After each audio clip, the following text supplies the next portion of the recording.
Welcome. We are in week 3 of mastering the inner game. And so we're going to be looking at execution this week. How are we going to get that leadership function that really pushes us forward and be able to direct others and put us in a position to direct others to follow our values, our visions, and our goals? So let's get started. And if you ever felt like you had this great idea and you had all the right words and yet no audience, this week is for you. Because if grounding stabilizes you and regulation centers you, then executive function directs you. Up until now, we've been building your foundation. Grounding gave you stability in your body. Regulation helped you return to center when emotions arise. But stability and calm alone are not leadership. This week, we step into direction. Executive function is the part of you that pauses before reacting. It's the part that thinks clearly instead of spiraling. It's the part that weighs outcomes instead of chasing urgency. It's the part that makes aligned decisions instead of emotional ones. And the most importantly, it's the part that follows through. Without executive function, life runs you. You get pulled by emotion. You react to fear. You people please to avoid discomfort. You avoid decisions until they become crises. You move from urgency to urgency instead of intention to intention. This week is about becoming the leader and director of your own life. Not harsh, not rigid, not controlling, but internally steady. We are building what I call the inner CEO, the part of you that leads with clarity, boundaries, and discernment. Boundaries are not walls, they're decisions. They are clarity about what aligns and what does not. They are the evidence that you can think, choose, and act from your values rather than your impulses. Decision-making is not about perfection, it's about alignment. When your nervous system is grounded, when your emotions are regulated, executive function becomes available. And when executive function becomes available, you stop living reactively and start living intentionally. This week, we practice internal leadership by slowing down, pausing, thinking, and choosing. You are not here to be driven by the loudest emotion in the room. You're here to lead yourself. Let's build your inner CEO. So what exactly is executive functioning? Executive functioning is that prefrontal cortex, the neocortex. It's removing ourselves from that primitive brain, that reactionary place of survival, and now we actually have a place where we can make decisions. We still have a lot of explicit memory. We have some implicit learned memory also in neocortex. And what it's there is to discern, is to run against logic, and to make a step-by-step process that allows us to build those responses we've been hoping to build thus far. And when it comes to emotional decisions, what we find is this sense of urgency. Because if we go back to the negative cycle, remember that distress causes avoidance, causes a quick dopamine pool, but this long-term anxiety growth, this low value, low capacity, low motivation to want to do better, a higher likelihood that you're going to get into more distress feelings. And as we're in that distress, emotions, reactionary emotions are the first things that come up. It's temporal lobe. And so we want to react very quickly because it's all a part of our survival. But what it's doing is it's trying to find perceived control. And in the wake of perceived control is chaos. Long term, it's going to be destructive. Short term, it's going to feel like the only thing that we could do. And that's why we give ourselves grace, because we know we're reacting quickly. And if we keep judging that, we're going to keep reacting quickly.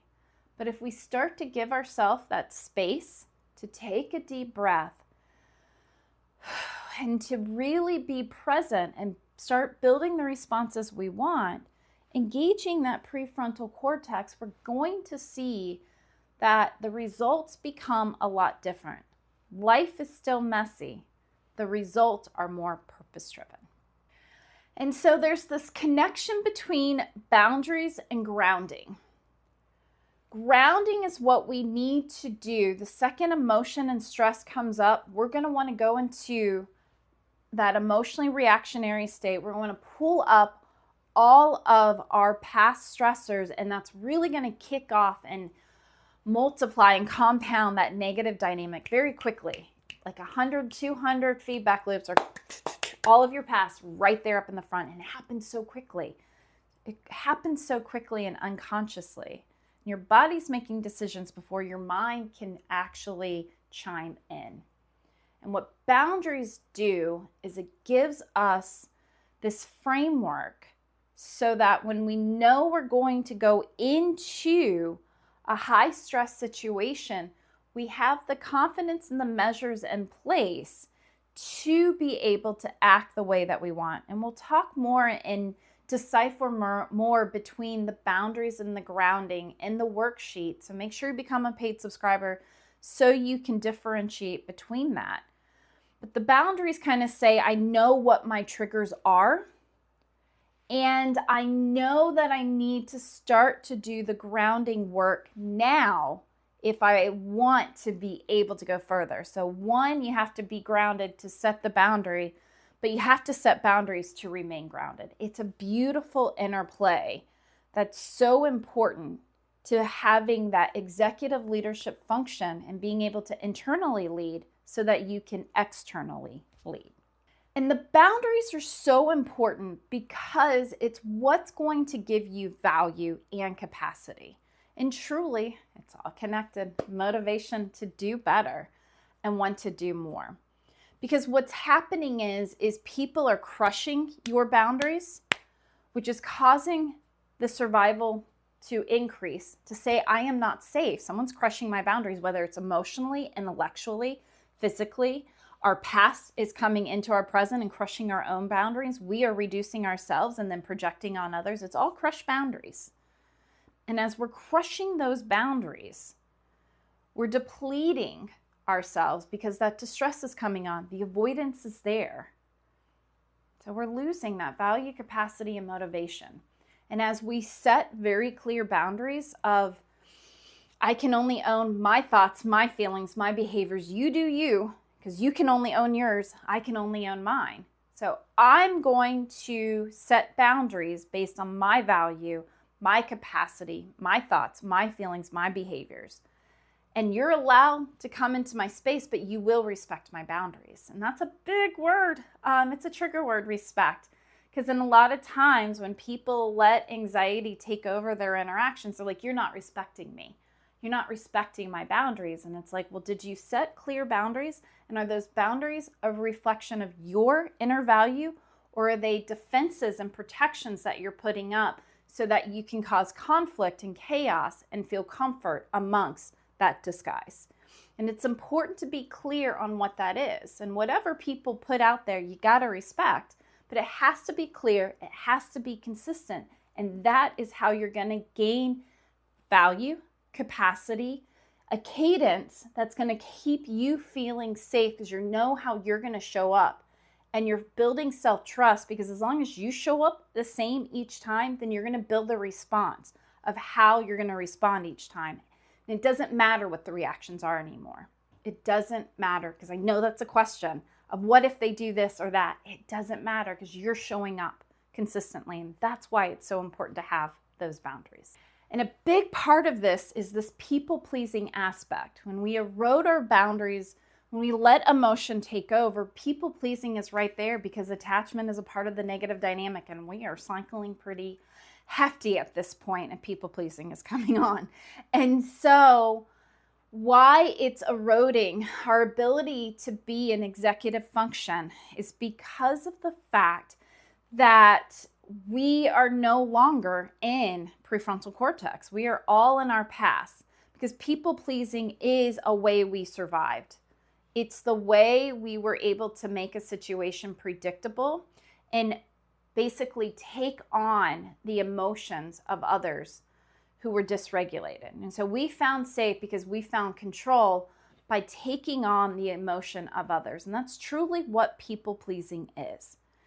is we are taking on the stress and the anxiety. And then we're trying to, because if we put our hands in the pot, good internal locus of control, you know I love my anxious high achievers. We put our hands in the pot.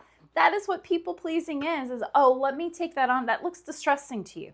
Let me take it on. How do I marginalize this? How do I put all the predictive measures out, come up and create an algorithm for you to feel better? You can't, because you can't control what? Other people's thoughts, feelings, and behaviors. You can control your own, and it's only going to put you in further demise if you sit there in rumination cycles. So we ground.